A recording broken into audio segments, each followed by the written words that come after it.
subscribe to the Herald, be a Herald reader, and then support our things that we do, or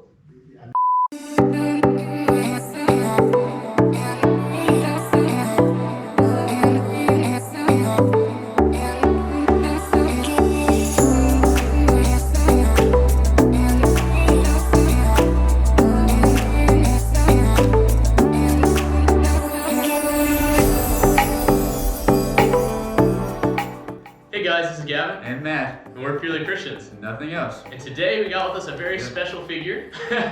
We got Mr. Don Mitchell with us today. He's the president of the Christian Restoration Association, which is one of the best organizations. They do so much for the kingdom.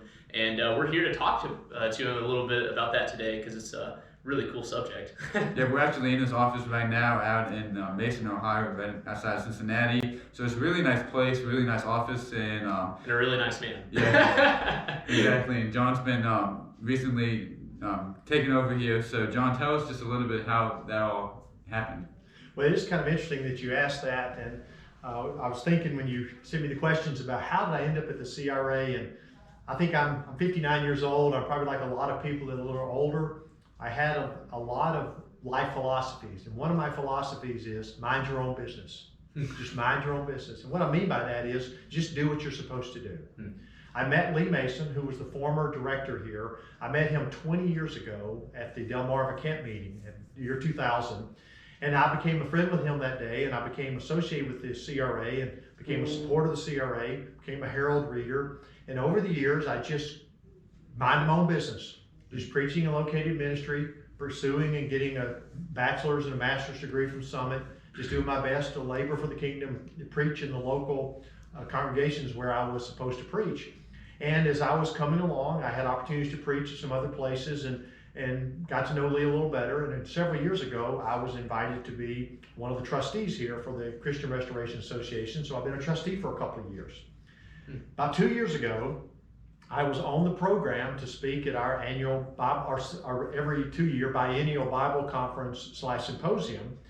And Lee, I got into town and Lee sent me a text message and he says, hey, can we go out for dinner? I said, sure, of course. And I thought he was just asking me to go out for dinner because I made the 6-hour drive up here to be on the program to speak. Yeah. So we're out at dinner and he goes, I'm going to ask you a question and I don't want you to answer yes or no right now. I just want you to go home and talk to your wife about it. And I said, I wonder what this is. And he goes, would you be interested in having my job? And that came from nowhere. And I'm telling you, my whole life, nothing came from left field unexpected as that question did. Yeah. So I went home, I called my wife, and she goes, oh my. So the next day I'm on the program. And I always like to work my way up to the front when I'm going to speak somewhere. So I go up to the front and I plop down beside Jack Cottrell, and I'm going to be speaking in about 10 or 15 minutes. And I'll never forget it. Jack Cottrell's sitting to my left. And all of a sudden I realize he's kind of just leaning over like this. And he goes, I understand you got a proposition last night. Yeah. And I remember thinking to myself, I don't want to think about this right now. Yeah. I have to get up and preach. But anyway, that's kind of the story. Just I started with a kind of a long association with Lee and being a supporter of the CRA, and then became a trustee. And I was asked if I'd be interested in the position, and it was probably in my whole life, it was the most humbling and honoring thing that's ever happened to me to be approached to be the director here at the CRA. So that's how I came to be here. Wow, that's awesome. So tell us a little bit about the Christian Restoration Association. Like, what is it that you guys fight for? What is it for you? What do you guys stand for? Like, what's it all about? Well, I like that. There's a guy named Simon Sinek who wrote a book some time back called Start With Why. And I highly recommend the book. And using his premise of the book, and he says successful organizations understand why they exist. And then you want to take your why and present that to people. Because from your why becomes your how and what. Most people focus on what do you do, what do you do? Yeah. And I think it's important for people to understand why we exist. So here's our why. We exist. Our why is we defend and disseminate pure New Testament Christianity so that congregations can prepare people for eternity. So that's us. We defend and disseminate what I call pure New Testament Christianity. And we do that so that congregations can prepare people for eternity. We're all Absolutely. familiar with that Matthew chapter 7. Not everyone who says to me, Lord, Lord, will enter the kingdom of heaven. Yeah. So there is a proper way to prepare. Hmm. And so pure New Testament Christianity, New Testament Christianity is the idea that Thomas Campbell had when he wrote the Declaration of Address, one of the most famous documents in the Restoration Movement history. And he wrote that document and he said the New Testament is as perfect a constitution for the church as ever been written. So that idea that the New Testament is the Constitution, it provides everything we need for faith and practice comes straight from the New Testament. Absolutely. And then it's pure in that it's not muddied down with any human systems, human doctrines, nothing from outside the New Testament. Yeah. And so that if you have pure New Testament Christianity, you will get Christians that'll be unified around the principles that are found in the New Testament. And so what we do here, we defend that. Yeah. We defend that there are things in that pure, that the idea that, first of all, the idea that the New Testament alone is sufficient. Yeah. That you don't need anything else. You don't need anything to be added onto it. You don't need any human system of theology. You don't need any human thought. You don't need anything. You just need the pure New Testament. That by itself is sufficient to make Christians. Yeah. And then of course, all the New Testament doctrines, so many of which the Restoration Movement is proud of. We defend baptism by immersion for the forgiveness of sins. We defend the New Testament teaching of what the church polity should be. You have an evangelist with elders that oversee the congregation. Yeah. And then from gender roles and understanding what's the proper, that the church leadership is male. I don't mean to offend the women, but there's plenty of things that the women can and should do, but the elders should be men. That's what the Bible teaches. Absolutely. So all those core doctrines that the Bible is inspired, that it's inerrant. Yeah. Those core New Testament doctrines, we defend those.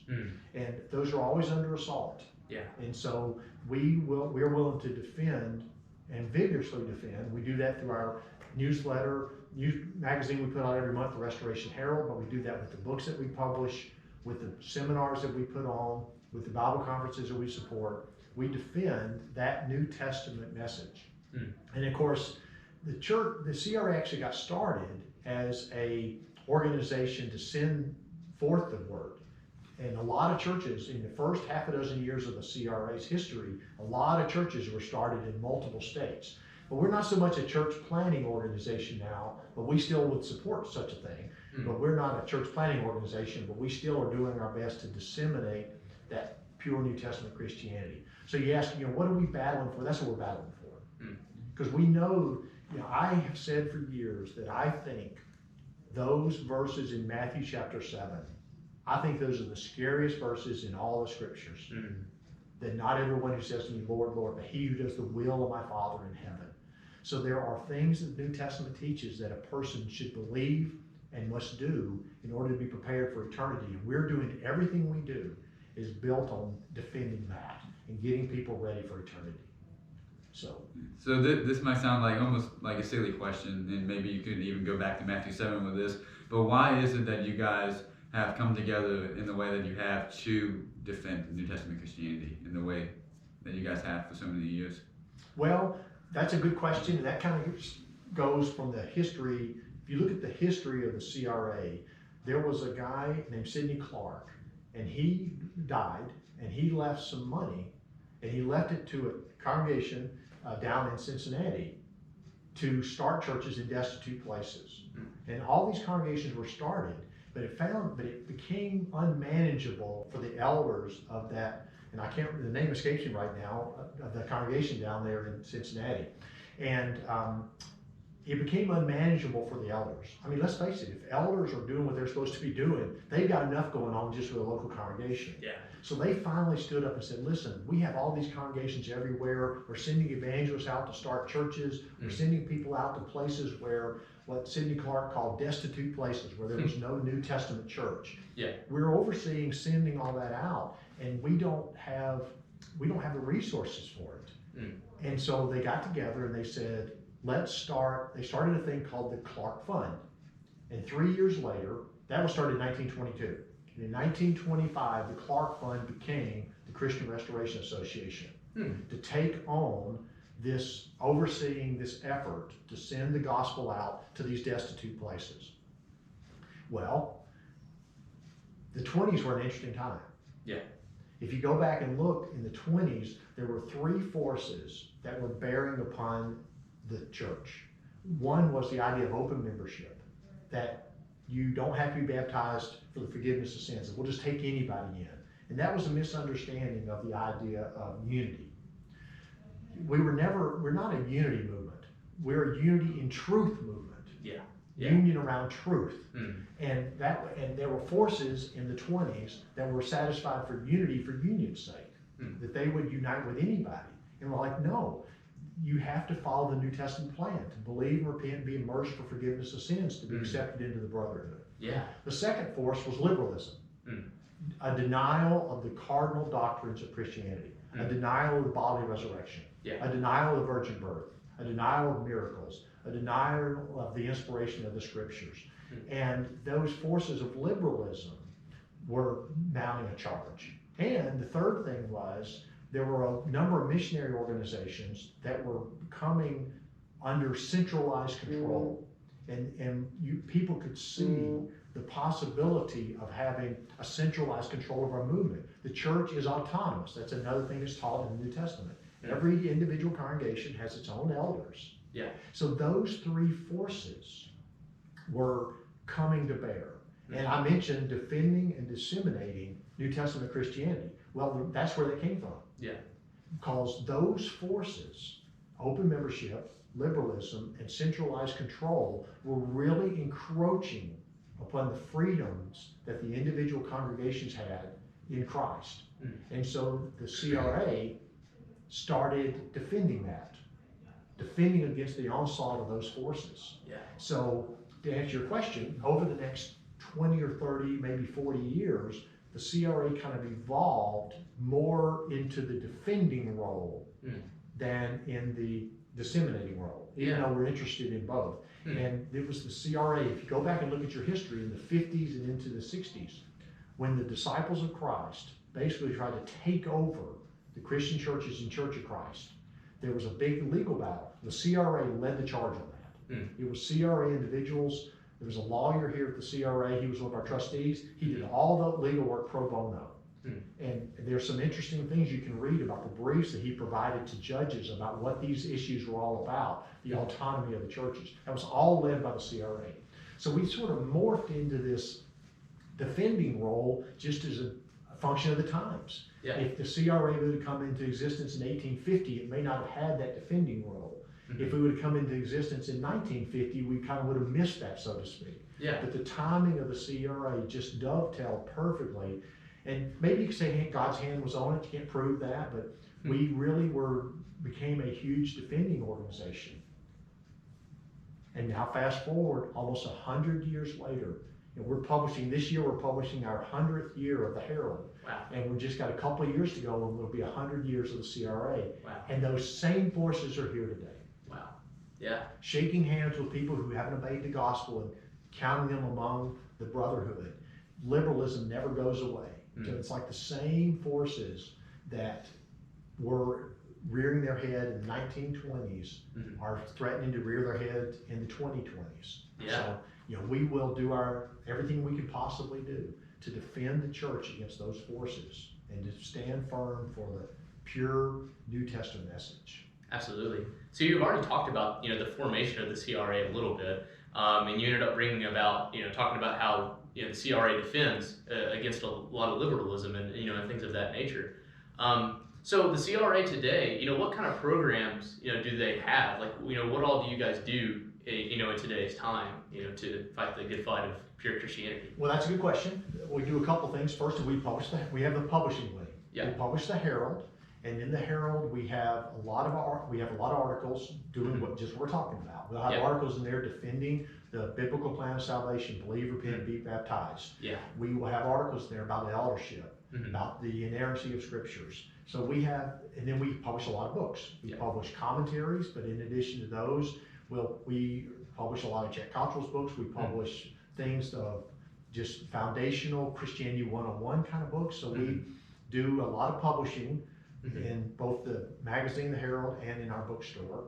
We put on 2 Bible conferences. We put on the biennial, every 2-year Bible conference up here in Mason that we just had last October, and we do an annual Bible conference down in Florida. Yeah. And there again are just places where you can get sound Bible preaching and teaching.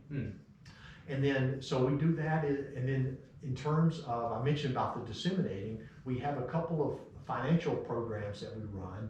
We have a program called Recycle Riches, which I think is one of the best programs going anywhere, where we provide 0 interest loans to congregations. Wow. Now, initially, the purpose of the program was to provide money for churches, like a church plant, to be able to build their first building. Yeah. But we have enough funds now where not only do we provide funds for congregations to build their first building, we provide funds for congregations to do additions to their building or to renovate existing facilities. Yeah. And so we see a lot of that. You know, I go around, I get in a lot of churches, and I don't want to sound too harsh, but we have a lot of buildings in our brotherhood that are tired, that need refreshed. So we will provide loans, $100, $150, $200, even $300,000 loans to people to refresh our building. So if we do that, we provide financial support. We provide financial support to some ministers that are in church plants where they're still trying to get to be self-sustaining. So we'll supplement minister salaries while they're getting self-sustaining. We've got several guys that we're supporting to that age. And then like the publishing wing, and then putting on the conferences. Those are probably the 3 big things we do to support. So here's a big question. How can we, whether it's Gavin and I or anybody watching, how can we help the CRA with what they're doing? If you believe in the work, I would say a couple things. One is what I would love to see more than anything else is see our Herald readership expand. We're proud of it. Yeah. I think it's sound doctrinally. It has good exhortation in there. It's got practical things in it. I would love to see us triple or quadruple the readership to the Herald. So you can find that on our website, thecra.org. You can find how to be a subscriber to the Herald. I would love to see people subscribe to the Herald. That would be the first thing. The second thing was to participate in the things that we do. Come to our Bible conferences down in Florida or the biennial conference up here. Support our bookstore by providing books. And then, honestly, we are a nonprofit organization. We're completely dependent upon the gifts that we get from congregations and individuals. So, consider being a financial supporter. You can give monthly, you can give an annual or semi or anything in between, or quarterly, whatever. And we'll take any gift from, we get a lot of people give us $50, $100 a month. We're thrilled to get it. If you want to give more than that, that's fine too. Yeah. But those are what I would say. Subscribe to the Herald, be a Herald reader, and then support our things that we do. Or, it's not the easiest thing for me to do to ask for money, but if you believe in what we're doing, you believe the message needs to be defended, then consider being a financial supporter of the work. Absolutely. Well, Mr. John, I appreciate you talking to us today. I'm definitely a Christian Restoration Association supporter. I'm a believer in it. You guys are doing awesome work, and definitely always be in prayer for this association, because it's doing great work for the kingdom. But John, appreciate you talking to us, brother. Thank you very much. I appreciate it. Thank you, Matt. Appreciate it. Yeah, thank you. And my name's Gavin, and I'm Matt, and this is John. I'm John. And we're Purely Christians. nothing else.